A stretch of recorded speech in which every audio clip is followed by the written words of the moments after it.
Let's talk about this. One, lost two, lost us, found you. Let's talk about it. It was a joke at first. Yes. I don't even actually remember. Was that you or me? That was you. I don't remember how it went. You gotta refresh my. You know this is normal for me. I don't really remember the thing. Wait, why don't you remember? Can you stop forgetting stuff? Wow.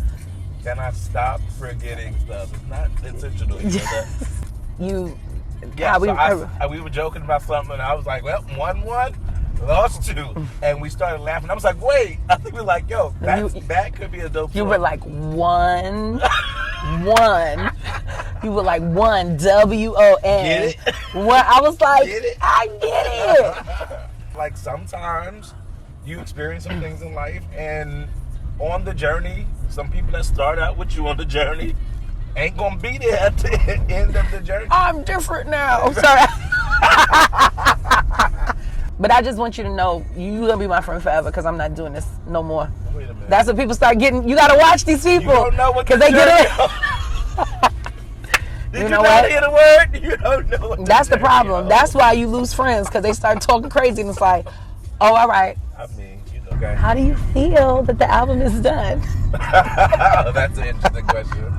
I feel super accomplished. I'm really proud of how it came out, but also I feel a little sad. Wait, why? Because I think there were so many places that you were allowed to go in this project that's kind of different than the other music, that it was really fun creatively to kind of explore and to not be limited, I guess maybe is the way to say that. It's real, it's raw. I think it's what we need. I think that we are so used to not telling the truth and painting this this picture of reality that's not real. It's not real. You know? And so I feel like to hear somebody actually lay it out and say, hey, no, here's the truth. I think that's different, and I think it's just necessary to cut through all the noise. I remember when we were doing masters. I remember I got sad. I was like, I do. oh no, like it's over. I felt like it was over. So I definitely understand that feeling. But I guess that's what you kind of said at the end. I want to like delve into that a little bit, because I think that people can sometimes blame pastors and preachers for this alternative reality that doesn't actually exist. Being preached and propagated, almost like in order to be a Christian, you have to feel joyous all the time rather than counting it all joy. Like counting it all joy is different than feeling good about every single thing. It means that, like, in order to count it joy, I gotta recognize that this actually probably sucks a little bit. Well, I think that's the shift. I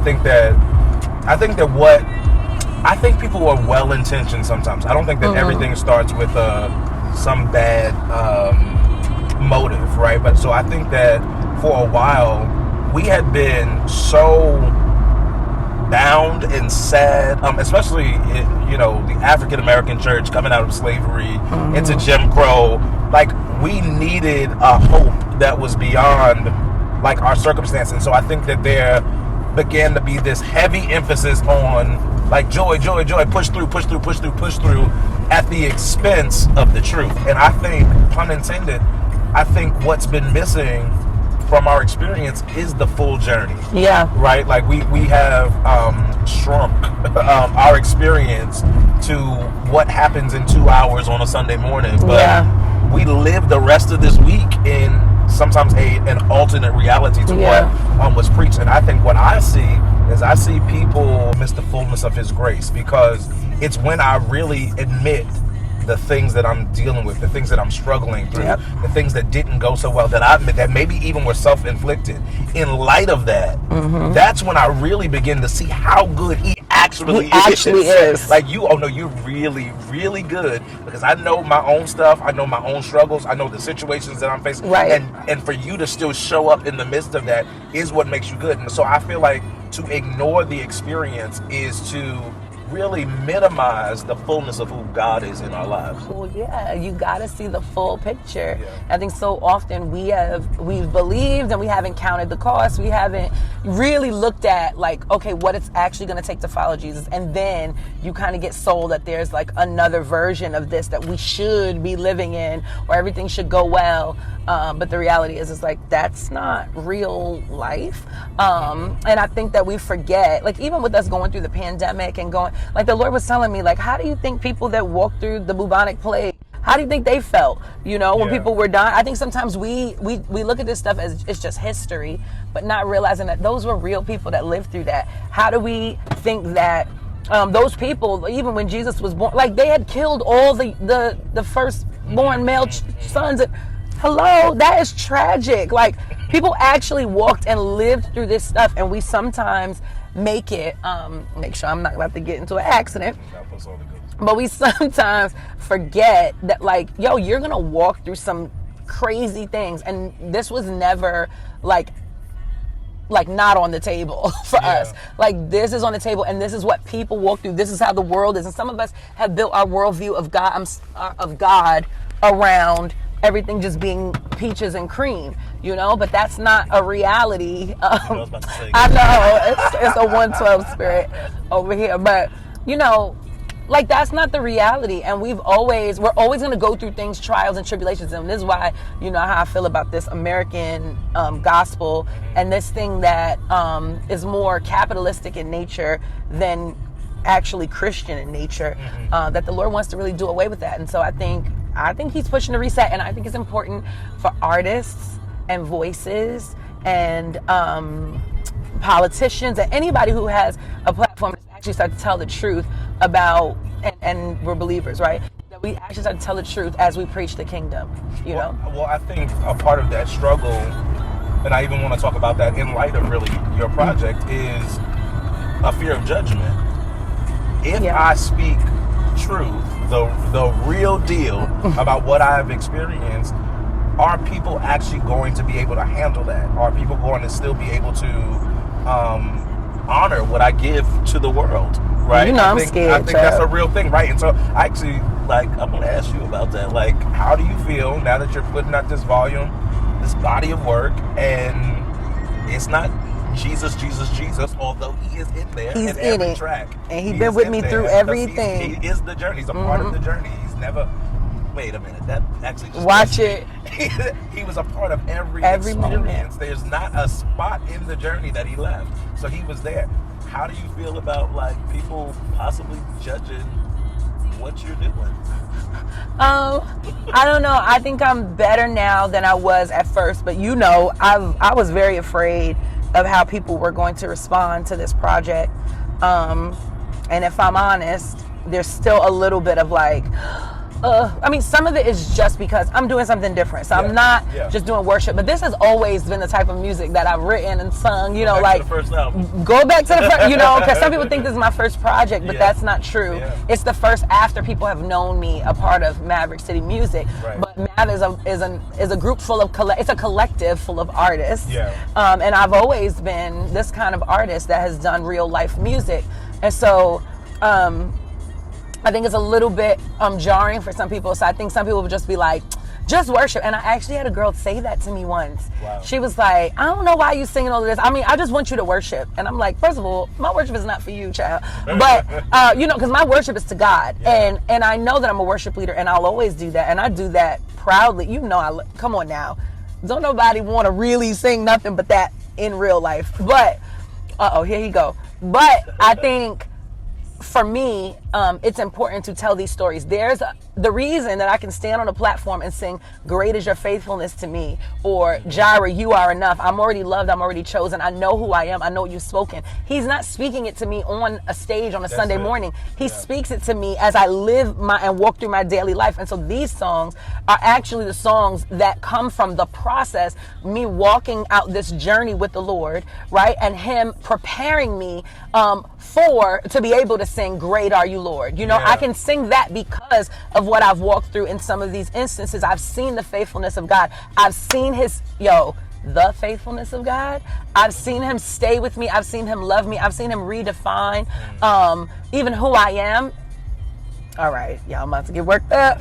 I've got, it's funny because we just came from church. I know you want to say something, but we just came out of our church service, and literally I got taken out because it's like I owe him my life. I'm not, this to me is more than a worship song or singing at elevation, with elevation and flying here and flying there.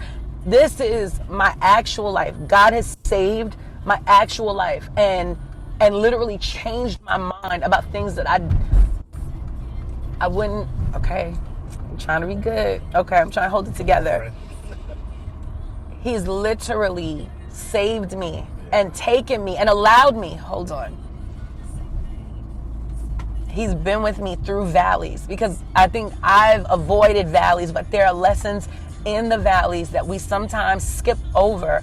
And the Lord said, in his kindness, allowed me to walk through the valleys and was with me.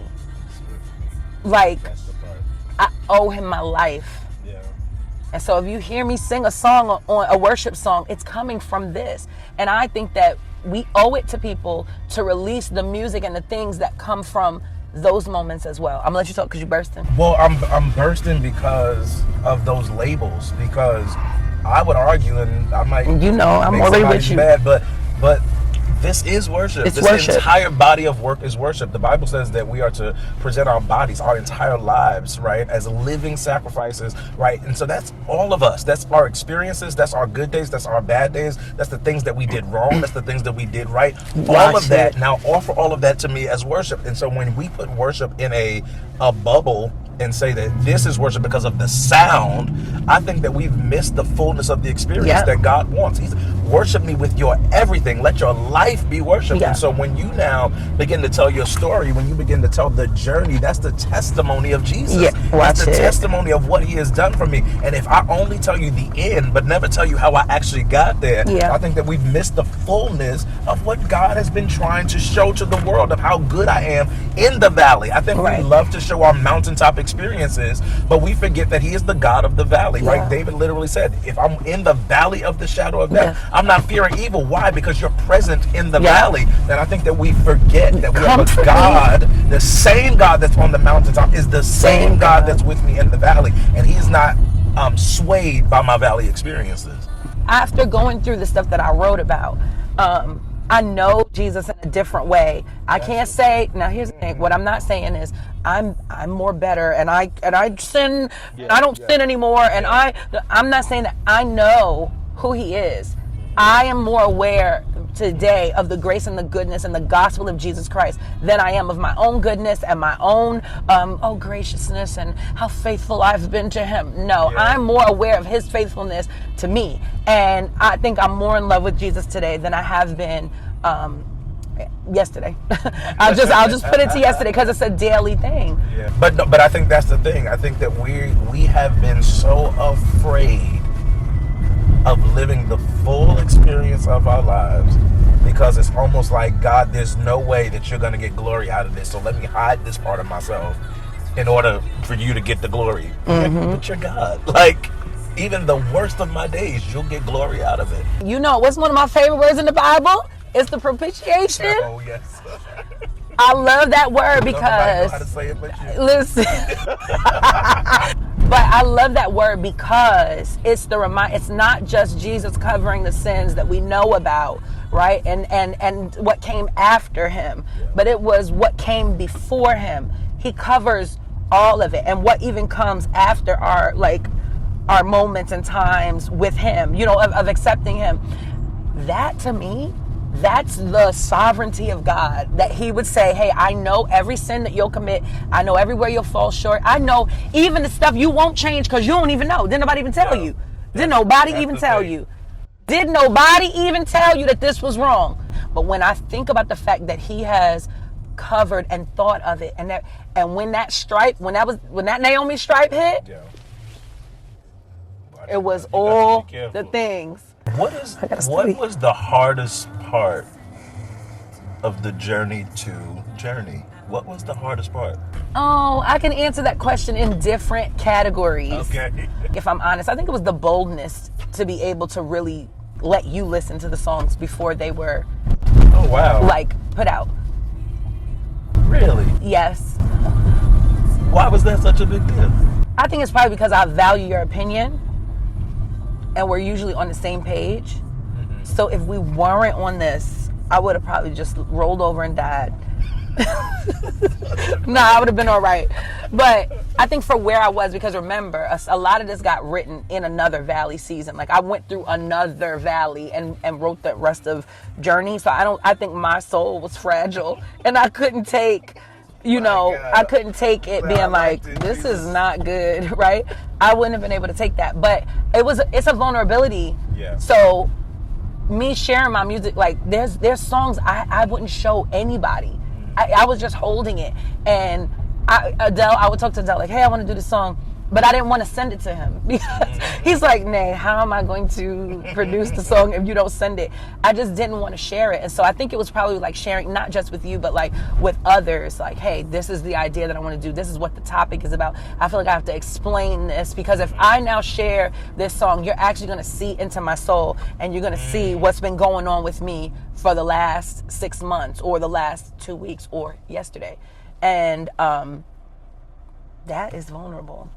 That is vulnerable. As scared as I am to release this music, like everybody else, their opinion can't weigh that much. You know what I'm saying? But it's the people that are in my corner. I let my mom hear the songs the other day, and I was like, my stomach goes in knots because it's like she's in my life for real, and her voice has weight, to me. So I think that was the hardest part. What's the challenge of vulnerability?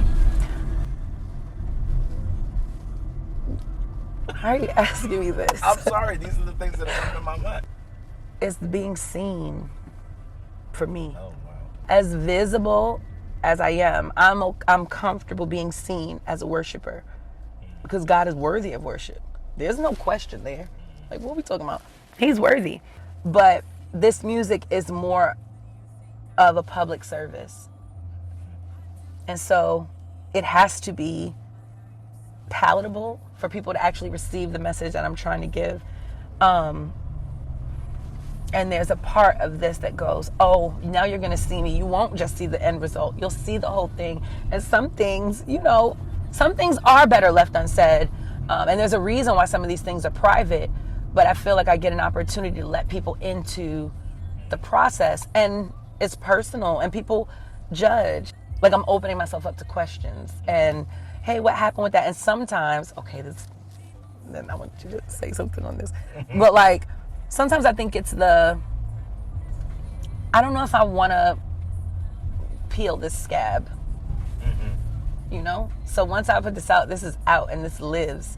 And whereas I may be free from something, I'm over it. That's not a thing anymore. Some people could still hold me to that. And you know what too? I've been studying up on healing and pain and all of that. And if you try to jump out before you're fully healed, you will operate from a place of pain. And pain can be deceptive, although it is helpful.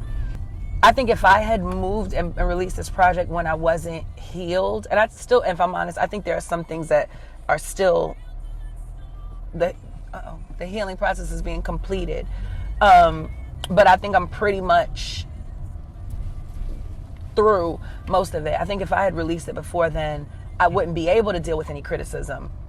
Some of what you're experiencing now, I do think that you have healed. I think the Lord has taken you through this journey. It doesn't mean that it's easy now. I think there's some things that, hey, if you touch that, it's like, oh wait, that's a little more sensitive than another a part of my body, right? And so I think that it's okay to walk and release while some things are still a little bit sensitive. Well, thank you for taking this ride with me. We are at our destination. No, thank you. And thank you for including me in the journey.